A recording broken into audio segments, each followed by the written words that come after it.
লগে সম্পর্ক ছিন্ন করছে তার লগে সম্পর্ক তুমি যুক্ত করো। ওয়াফু আম্মান যালামাকা, যে তোমার উপরে জুলুম করে তাকে তুমি মাফ করিয়ে দাও। ওয়া আহসিন ইলা মান আসা ইলাইক, এবং যে তোমার লগে বাদ করে খারাপ ব্যবহার করে তার লগে ভালো ব্যবহার করো। আমরা আজকে আমরা যে দায়িত্ব আসলো উম্মত হিসাবে, যে দায়িত্ব আমরা আখলাক, আমরা চরিত্র, আমরা ব্যবহার এর মাধ্যমে ইসলামের বিভিন্ন জাতি এবং জনগোষ্ঠীর মধ্যে তুলিয়া ধরতাম, আজকে আমরা এটা মুখে উঠিয়ে আজকে আমরা উপরে বিভিন্ন টার্গেট, বিভিন্ন নিশানা সাথে করাবো, ইসলামের সাথে কলুষিত এবং বদনাম করাবো, কারণ আমরা আপনার আমল দ্বারা ইসলামের দেখাইতে পারছি না, প্রেজেন্ট করতে পারছি না, এবং এগুলাকে যেন আমরা ছাড় পেলে এখানে মনে করবো না। কারণ এই দায়িত্ব দেওয়া হয়েছে উম্মতে মুহাম্মদ হিসেবে, এই দায়িত্ব দেওয়া হয়েছে, আমরা দায়িত্ব ওয়াকাযালিকা জাআলনাকুম উম্মাতান ওয়াসাতা, তোমাদেরকে মিডিল উম্মত বানানো হয়েছে। মিডিল উম্মত, তুমি তাই মাঝখানো লিতাকুনু শুহাদা আলা নাস, যাতে তুমি তাই মানুষের উপরে সাক্ষী দিতে পারো। তুমি তাই মিডিল মানে কিটা, এক তফসির দুনিয়ার ব্যাপারে মুফাসসিরিনে কেরাম বলে করছে, এক তফসির আখিরাতের ব্যাপারে।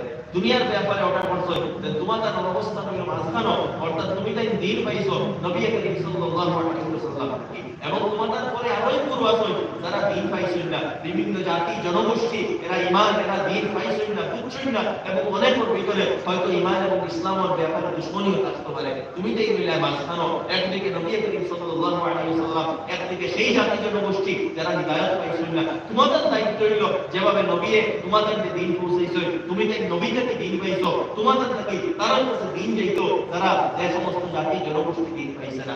আজকে আমরা আপনার আখলাক দ্বারা দিন প্রসারিত হয় না, ওয়াজ দ্বারা দিন প্রসারিত হয়, আখলাক দ্বারা, চরিত্র দ্বারা, ব্যবসা বাণিজ্য দ্বারা। আপনি কোনো অফিসে কাজ করেন, আপনার অনেক নন মুসলিম ফ্রেন্ড আছে, তারা আপনার চরিত্র দেখে আপনার উপরে ইমপ্রেস হইতে লাগবে।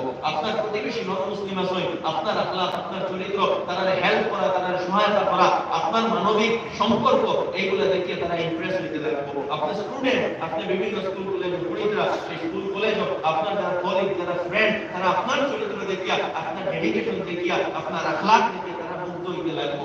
আমরা এইভাবে আমরা পরিচিতির সমাজের মধ্যে চলিয়ে যেতে লাগবো। কিন্তু দুর্ভাগ্যবশত আমরা জীবনটাকে আমরা সেলফিশ লাইফ বানাই নিয়েছি, ব্যক্তিগত জীবন বানাই নিয়েছি। আমরা মনে করি আমরা চাকরি, আমরা জীবন, আমরা টাকা, আমরা পয়সা, যেটা বলে জীবন অতিবাহিত করতে বইল, এই উম্মতের দায়িত্ব রিকান নাই। যেটা বলে জীবন অতিবাহিত করা, এই উম্মতের দায়িত্ব হইল যে আপনি উম্মত হিসেবে জীবনকে অতিবাহিত করতে।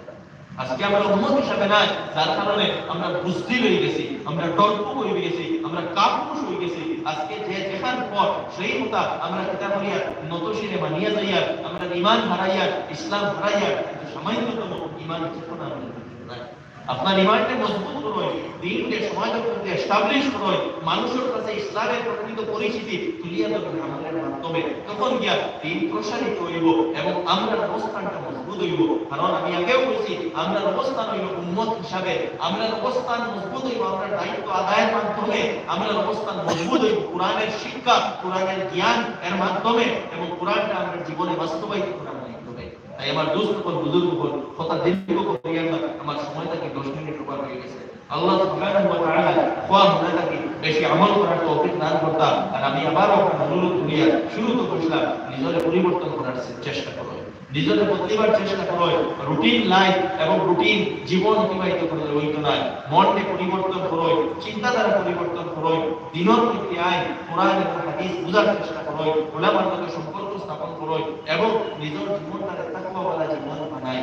ঈমানের সবসময় ফিকির করো, আমরা অন্তরে ঈমান আই গেছে, এখানে মতলবি কার নাই, হামেশা ঈমান রাখবো, ঈমানের হেফাজত আমরা করা রাখবো, ঈমানের ফিকির করা লাগবো, ঈমানের চিন্তা করা লাগবো, ঈমানের লাগে মেহনত করা লাগবো। তখন এই ঈমান বাঁচিব।